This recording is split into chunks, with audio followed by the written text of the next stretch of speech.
Day 305, or November the 1st. How to make church more attractive. Our thoughts today come from Acts chapter 2, verse 47. Praising God and enjoying the favour of all the people, and the Lord added to their number daily those who were being saved.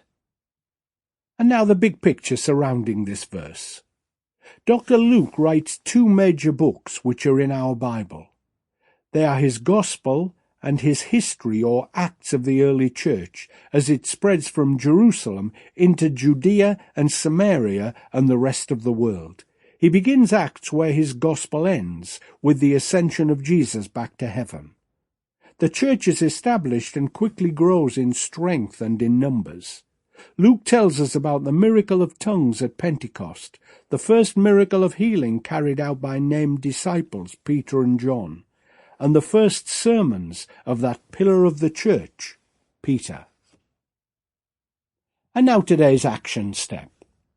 I find it interesting to read what Luke says. He tells us that all who were being saved are then added to the church.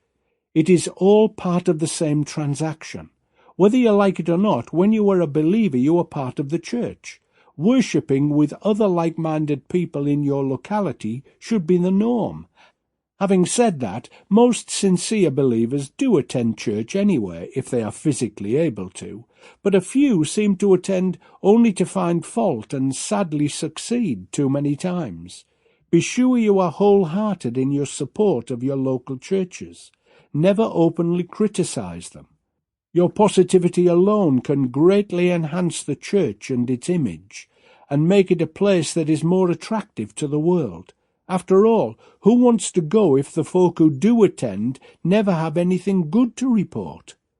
When you consider what you have to offer in Christ, it's a crying shame that some people will never discover the real meaning of life because of a few believers expressing negative views.